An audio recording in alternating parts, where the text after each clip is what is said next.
गुजरांवाला में मुस्लिम लीग नून के रहनुमा कैप्टन रिटायर्ड सफदर के खिलाफ बगावत का मुकदमा दर्ज कर लिया गया।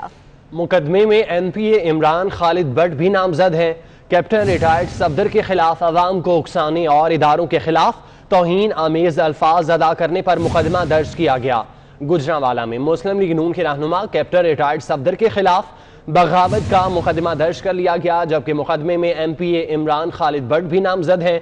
कैप्टन रिटायर्ड सफदर के खिलाफ अवाम को उकसाने और इदारों के खिलाफ तौहीन आमेज अल्फाज अदा करने पर मुकदमा दर्ज किया गया।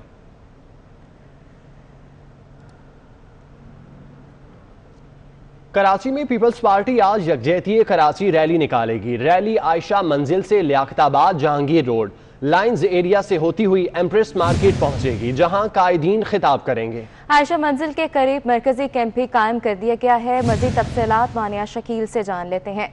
जी मानिया, बताइएगा हमें।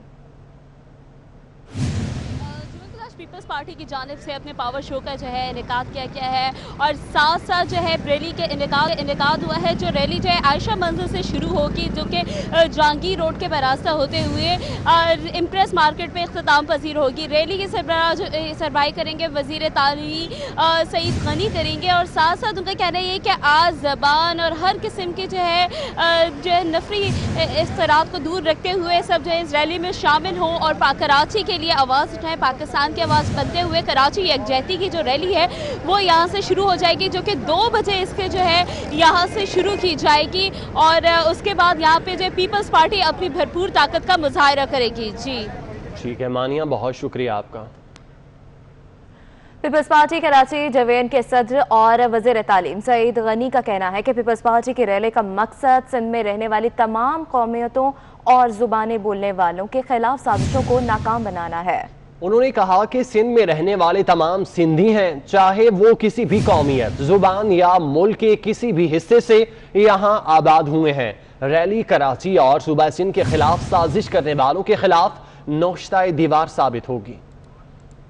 इस रैली का मकसद कराची शहर में ख़ास तौर पर एक साजिश के तहत मुख्तलिफ ज़बानें बोलने वाले, मुख्तलिफ कौमों से ताल्लुक़ रखने वाले, मुख्तलिफ इलाक़ों से वाबस्ता जो शहरियाँ बसते हैं, उनके दरमियान जो गलत फहमी पैदा करके उनके दरमियान जो दूरियाँ पैदा की जा रही हैं, नफ़रतें पैदा करने की जो साजिशें हो रही हैं, उसको नाकाम बनाना है। और मेरी कराची के शहरियों से गुजारिश है कि इस रैली में भरपूर तरीके से शरीक हों।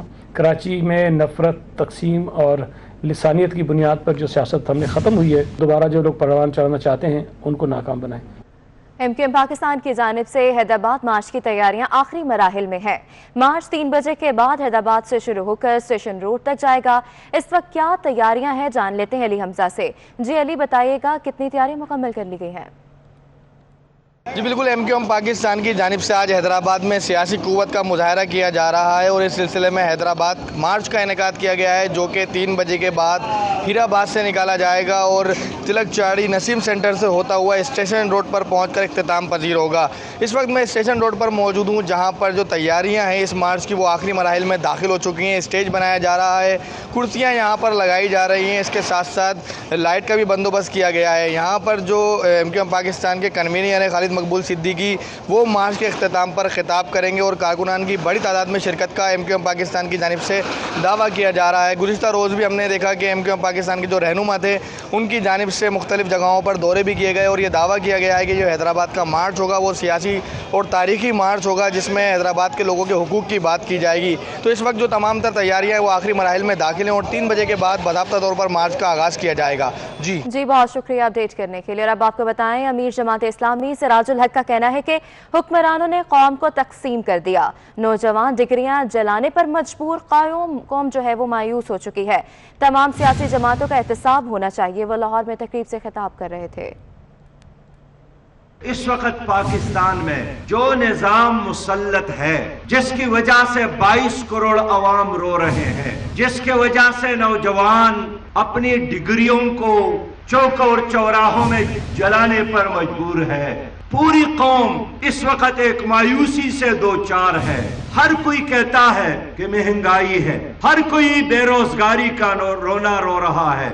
इस वक्त पाकिस्तानियों के हाथों में वर्ल्ड बैंक और IMF के हथकड़ियां हैं और हर पाकिस्तानी लाखों मखरूज। अब कौन जिम्मेदार है? ये एक कड़वा सच है कि इस तबाही और बर्बादी के जिम्मेदार वो हमारी कौम है, वो आप वोटर है। आज आपकी ईवान में जितने लोग बैठे हैं, मैं यकीन दिलाता हूं कि अगर एहतसाब हो गया या हमारी अदालत ने 62-63 पर अमल करके दिखाया तो जितने लोग इस वक्त असम्बलियों में मौजूद है ये सारे आपको जेलों में मिलेंगे। इस वक्त पाकिस्तान में जो निजाम मुसल्लत है, जिसकी वजह से 22 करोड़ अवाम रो रहे हैं, जिसके वजह से नौजवान अपनी डिग्रियों को चौक और चौराहों में जलाने पर मजबूर है, पूरी कौम इस वक्त एक मायूसी से दो चार है। हर कोई कहता। दूसरी जानिब फारूक सत्तार का कहना है कि मुल्क को बचाने के लिए नौजवानों को साथ लेकर चलना होगा। कराची और हैदराबाद में रैलियां निकल रही हैं। किडनी हिल पार्क से ऐसी रैली निकलेगी जो सबको बहा देगी। वो कराची में तकरीब से खिताब कर रहे थे। वो रैलियां करते रहे अहमद अली हिल पार्क या किडनी हिल पार्क में जिस इवेंट का एहतमाम हुआ है वो एक ऐसे रैली की बुनियाद रखेगा इंशाअल्लाह ताला, जो इन सारी छोटी मोटी रैलियों को, मैलियों को इंशाअल्लाह ताला अपने साथ बहा कर ले जाएगा इंशाअल्लाह। सब जबान बोलने वालों को, इनके नौजवानों को एक बहुत बड़ा काफिला बनाना इंशाअल्लाह। And we then have not to look back, हमें पीछे मुड़कर नहीं देखना। बराह रास्त इस्लामाबाद लिए चलते हैं, जहां तर्जुमान मुस्लिम लीग नून मरियम औरंगजेब मीडिया से गुफ्तगू कर रही हैं। की रिपोर्ट है, ये मुस्लिम लीग नून की रिपोर्ट नहीं है। और जो कराए के तर्जुमान सुबह दोपहर शाम चोर चोर और एक ऐसा बयानिया जो मुल्क के लिए ख़तरनाक है वो शुरू करते हैं, क्योंकि असल में ये अमालनामा है। ये वो सज़ा है जो पाकिस्तान की आवाम इस RTS 2000 के बैठने पे काट रही है। ये वो अमालनामा है जो पाकिस्तान की आवाम के आज घर में बेरोज़गारी, महंगाई और मईशत की तबाहाली की वजह से है। और आप रोज़ सुबह उठकर नवाज शरीफ, शहबाज शरीफ, मरियम नवाज, हमजा शहबाज, मुस्लिम लीग नून, ऑपोजिशन का राग अलापते हैं। अब इस पाकिस्तान ब्यूरो ऑफ स्टैटिस्टिक्स की रिपोर्ट के मुताबिक जो इसमें दर्ज है, और वो मैं अभी मीडिया को भी दूंगी, और ये इंटरनेट से पाकिस्तान की आवाम जो देख रही है वो डाउनलोड भी कर सकती है। ये सरकारी फिगर्स हैं जो कितने मैनिपुलेटेड है, मैं उसकी भी डेप्थ में नहीं जाऊंगी, उसकी गहराई में नहीं जाऊंगी। मैं सिर्फ वो अदादो शुमार बयान करूंगी जो आज पाकिस्तान की आवाम की जेब पर डाका डाला जा रहा है।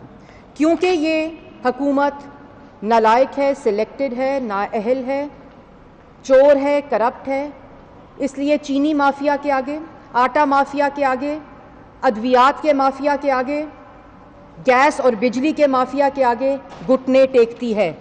जब वज़ीर आज़म मुंतखब होकर आता है तो उसको पता होता है कि मैंने पाकिस्तान की आवाम को रिलीफ देना है, मैंने माफिया को रिलीफ नहीं देना, मैंने पाकिस्तान की आवाम को रोज़गार देना है, मैंने माफिया को रोज़गार नहीं देना, मैंने उनकी जेबें नहीं भरनी। लेकिन क्योंकि एक सेलेक्टेड टोला इस वक्त मुल्क पर मुसल्लत है, इसलिए आज पाकिस्तान की आवाम ये सज़ा काट रही है। अब इसके साथ साथ पाकिस्तान ब्यूरो ऑफ स्टैटिस्टिक्स की जो रिपोर्ट मैं आप लोगों को दूंगी, उसमें एक सेक्शन है जिसके अंदर अर्बन इन्फ्लेशन जो अभी सितंबर में शाया हुई है, अर्बन इन्फ्लेशन और रूरल देहाती इलाकों में जो दही इलाकों में जो इन्फ्लेशन है, घरेलू जो चीज़ें हैं सार्फिन की जो इस्तेमाल करते हैं, फिर उसके बाद एक होलसेल प्राइस है, वो इसके अंदर दर्ज है। वो चीज़ें मैं आपके सामने रखूंगी जिसमें सब्जियां 45% इजाफा एक साल में, 45% इजाफा अगर इसको अगस्त 2019 से कंपेयर किया जाए, और 3 महीनों के अंदर जो इन्फ्लेशन हुई है 3 मंथ्स के अंदर, टमाटर 97% इजाफा, आलू 76% इजाफा, अदरक 54% इजाफा, चावल 20% इजाफा, मसूर की दाल 21% इजाफा, जो मसाला जात हैं, जो स्पाइसेस हैं, उसमें 58% इजाफा। उसके बाद जो होलसेल प्राइस है मसाला जात की, उसमें 77% इजाफा। आटा इस रिपोर्ट के मुताबिक आटा जो है वो 20 किलो का तोड़ा, आज जो 20 किलो का आटे का बैग है वो इसके मुताबिक 900 रुपये 20 किलो का आटा है, लेकिन ये 1100 रुपये हकीकी इसकी कीमत है 20 किलो आटे की। और यूटिलिटी स्टोर्स के अंदर जो 900 रुपये का आटा जो इसमें दर्ज है, उसके मुताबिक जो बेचा जाता है वो जानवरों को डालने के काबिल है, वो आटा उसमें मिलावट है। और मैं पाकिस्तान की आवाम को बता रही हूँ कि जो 900 रुपये का यूटिलिटी स्टोर पे आटा है वो जानवरों को डाला जा रहा है। और 1100 रुपये आटा 20 किलो आटा इस वक्त बेचा जा रहा है। और जिस वक्त पाकिस्तान मुस्लिम लीग नून की हुकूमत थी 2018 में 35 रुपये किलो आटा, और जिसकी कीमत 70 रुपये 75 रुपये इस वक्त पाकिस्तान की आवाम दे रही है। और उसके साथ साथ जो दूध है 25% इजाफा, अंडे 38% इजाफा, चीनी की कीमत 53 रुपये 2018 में, 53 रुपये 2018 में, और इस वक्त इस रिपोर्ट के मुताबिक 95 रुपये 95 रुपीज़ अ किलो, और असल कीमत 110 रुपये पाकिस्तान की आवाम इस वक्त अपनी जेब से दे रही है। क्योंकि जब चीनी चोरों को भेज दिया जाए रात के अंधेरे में चार्टर जहाज पे करके, चीनी चोरों को लॉन्डर कर दिया जाए, मुल्क से बाहर भगा दिया जाए, चीनी माफिया के आगे घुटने टेक लिए जाएं, तो उस वक्त 110 रुपये चीनी मुल्क में बिक रही है। उसके साथ साथ जो मैं सबसे इम्पॉर्टेंट बात, जो दाल है, जो दालें हैं उसमें लोबिया की दाल 42% इजाफा, मूंग की दाल 45% इजाफा, वेजिटेबल ऑयल 25% इजाफा, और इसके साथ साथ जो रूरल दही इलाकों में जो इन्फ्लेशन इस वक्त इस रिपोर्ट के मुताबिक, पाकिस्तान ब्यूरो ऑफ स्टेटिस्टिक्स की रिपोर्ट के मुताबिक जो 3 महीने में इजाफा हुआ है वो 15.8%। इस वक्त जो दही इलाकों में फूड आइटम्स की इन्फ्लेशन है वो 15.8% है। और इसके साथ साथ जो अर्बन सेंटर्स हैं, जो शहरी इलाके हैं, उसमें इस वक्त इन्फ्लेशन जो फूड आइटम्स की है वो 12.4% है। तरक्की की शरह 2018 में 5.3%, और इस वक्त तरक्की की शरह इस रिपोर्ट के मुताबिक -0.4, जो कि फज्ड है। और हम चैलेंज कर चुके हैं जब इनका अमाल नामा 2 साल का पेश कर रहे थे, जो ये बदलेंगे, ये अगले महीने में इसको भी बदलेंगे, लेकिन हम इसके मुताबिक चलते हैं। और उसके बाद इन्फ्लेशन जो कि 2018 में 3% और आज 13% इजाफा। और मैं पाकिस्तान की आवाम को ये बताना चाहूँगी कि जिस वक्त मैं सिर्फ जून 2020 तक के जो ये 3 महीने की आपके सामने रिपोर्ट रखी है, इस रिपोर्ट के मुताबिक उसको छोड़ते हुए अगर सिर्फ 2018 मई और जून 2020 का मुआवजा कर लिया जाए तो चीनी 53 रुपये और आज चीनी 110 रुपये, व्हीट फ्लावर 360 रुपये 10 kg और आज 544 रुपये। पल्स जो है मसूर की दाल जिसको बोलते हैं वो मई 2018 में 113 रुपये की 1 किलो और आज 174 रुपये की जून 2020 में। मूंग की दाल 114 रुपये 2018 में और मूंग की दाल 303 रुपये 2020 में। नए पाकिस्तान कि रेलवे माली साल 2020-21 के पहले 2.5 माह में आमदनी का हदफ पूरा करने में नाकाम रहा। हुकूमती हदफ से 7 अरब 61 करोड़ रुपए कम आमदनी हुई। आमदनी का हदफ 15 अरब 68 करोड़ रुपए मुकर्रर किया गया था। मज़ीद तफसीलात जान लेते हैं सईद अहमद सईद से। जी सईद, बताइएगा।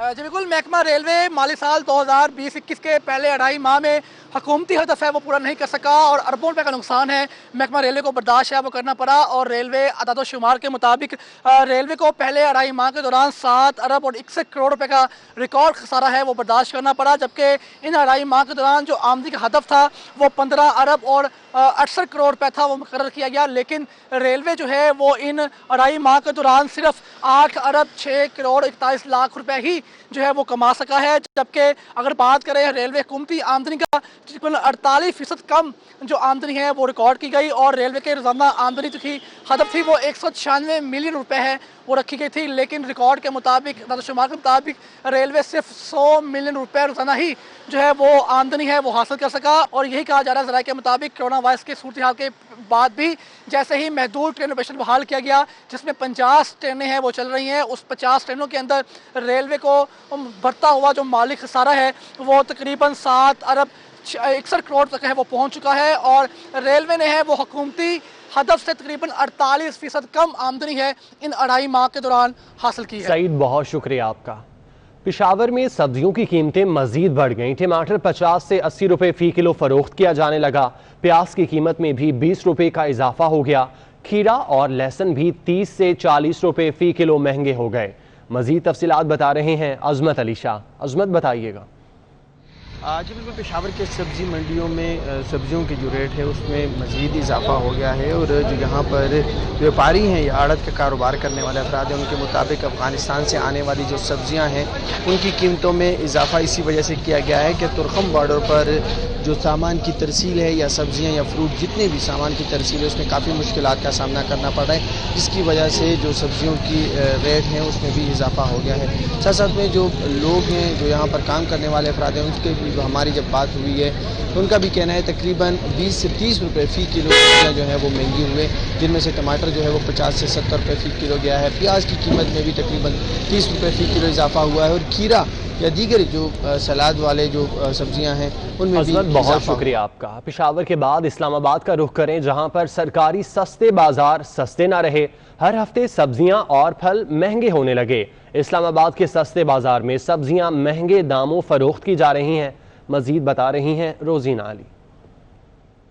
जी बिल्कुल, इस वक्त मैं इस्लामाबाद पेशावर मोड़ पर कायम सस्ते बाज़ार में मौजूद हूँ, जहाँ पर आज भी महंगी सब्जियाँ ही फ़रोख्त की जा रही हैं। मुतअद्दिद सब्जियों की कीमतों में 10, 20, 30 और 40 रुपए का इजाफा किया गया है। बात करें लाल लाल टमाटर की, जिससे सब्ज़ी में जायका तो यकीनन आ ही जाता है।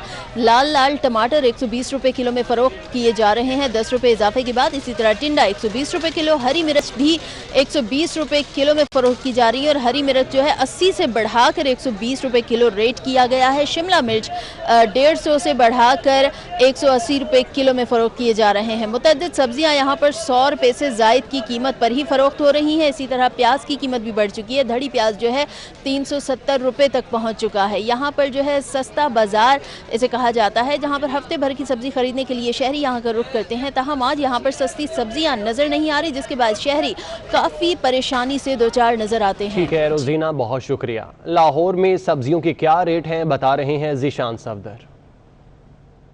जी बिल्कुल, लाहौर शहर में सब्जियों की कीमतें आसमान से बातें करने लगी हैं और इस वक्त मुख्तलिफ जो सब्जियां हैं उनकी कीमतें आसमान को छू रही हैं। ख़ास तौर पे बात की जाए टमाटर की तो टमाटर इस टाइम मार्केट में सबसे महंगा बिक रहा है। इस वक्त 150 रुपये फ़ी किलो के हिसाब से फ़रोख्त किया जा रहा है। इसके साथ साथ मटर की बात की जाए तो मटर 200 रुपये फ़ी किलो के हिसाब से फ़रोख्त किया जा रहा है, जबकि आलू जो कि रोज़मर्रा इस्तेमाल किया जाता है आलू की कीमत 70 रुपये फ़ी किलो के हिसाब से बताई गई है, जबकि प्याज की कीमत भी 70 रुपये फ़ी किलो के हिसाब से बताई गई है। इस वक्त शहरी जो सब्जियां खरीद रहे हैं इनसे हम बात करते हैं। ये तो गवर्नमेंट को नोटिस लेना चाहिए कि इतनी महंगी सब्जियां क्यों फ़रोख्त हो रही हैं बाज़ार में, और मंडी से भी रेट चेक करने चाहिए। ज़ाहिर बात है जो दुकानदार हैं वो तो मंडी से सामान लेकर आते हैं, उनसे पूछा जाता है वो कहते हैं कि जी मंडी से चीज़ इतने की मिली है। तो ये गवर्नमेंट को चाहिए कि मंडी से भी नोटिस ले और बाज़ारों को भी चेक करे। मंडी में रेट्स नहीं कंट्रोल किए जा रहे, जिसकी वजह से यहाँ पे आवाम को भी महंगे दामों सब्जियाँ जो है वो मिल रही हैं। आवाम बेचारी काफ़ी परेशानी में मुब्तला। इनका कहना है कि हुकूमत इस पे कंट्रोल करे और सब्जियों के रेट्स को कंट्रोल करके, ताकि यहाँ पे जो गरीब आवाम सब्जियाँ खरीदती है वो आसानी से सब्जियाँ खरीद सके। और अपडेट करने के लिए वज़ीर आज़म इमरान खान ने मौसम सरमा में कोरोना वायरस की दूसरी लहर का खदशा जाहिर कर दिया। ट्वीट पैगाम में वज़ीर आज़म का कहना है मौसमी सरमा में कोरोना वायरस की दूसरी लहर आ सकती है। कोरोना के बदतरीन सूरत हाल से बचने के लिए आवाम मास्क पहने, तमाम तालीमी इदारे और दफातर मास्क की पाबंदी को यकीनी बनाएं। तो आपको बता रहे हैं, वज़ीर आज़म इमरान खान ने मौसम सरमा में कोरोना वायरस की दूसरी लहर का खदशा जाहिर कर दिया है। ट्वीट पैगाम में कहा, वज़ीर आज़म ने कहा है कि मौसम सरमा में कोरोना वायरस की दूसरी लहर आ सकती है। कोरोना के बदतरीन सूरत हाल से बचने के लिए आवाम मास्क पहने, तमाम तालीमी इदारे और दफातर मास्क की पाबंदी करें। भटशाह में सूफी बुजुर्ग और शायर हजरत शाह अब्दुल लतीफ भटाई रहमतुल्लाह अलैह के 277वें उर्स का आज आखिरी रोज है। इसी हवाले से मजीद बता रहे हैं मोहम्मद इफ्तिखार बताइएगा। जी, मैं इस वक्त जो है सिंध के अजीम सूफी बुजुर्ग हज़रत शाह अब्दुल लतीफ भटाई की दरगाह पर मौजूद हूँ।